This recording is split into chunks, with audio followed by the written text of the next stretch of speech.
Hi ఓస్ yesterday నిన్న కందిపప్పు వంకాయ తెల్ల వంకాయలు కందిపప్పు అండ్ టమాటోస్ వేసి వండానండి. అయితే ఇప్పుడు చూసారు కదండి, చాలా టేస్ట్గా ఉంటుందండి. నేను ఈ కందిపప్పు నిన్న వండిన ఈ కర్రీ ఈరోజు ఇప్పుడు స్టిల్ 10:47 అవుతుంది. నేను ఇప్పుడు ఈ ఆడియో చెప్తూ అంటే ఇప్పుడు 10:11 అయిందండి. నేను ఇప్పుడు వెయిట్ చేస్తున్నాను జస్ట్ ఎందుకంటే నిన్న మనం వండిన కర్రీ ఎలా ఉందో యాక్చువల్లీ సేమ్ ఈ రోజు కూడా అలానే ఉందండి. ఎందుకు శీతాకాలం కాబట్టి ఇప్పుడు చల్లదనం కదండి, అందువల్ల. అదే సమ్మర్లో అయితే నాకు తెలిసి పప్పు యాడ్ చేసి వండిన ఏ వెజ్జెస్ లీవ్ కర్రీస్ ఉండవండి. మార్నింగ్ వండినవి నైట్కి ఉండవు.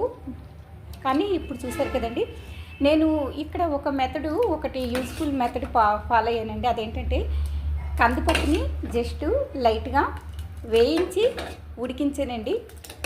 అందువల్ల స్టిల్ నిన్న వండింది ఈరోజు వండినట్టు ఉందండి. చూసారు కదండి. And thanks for watching.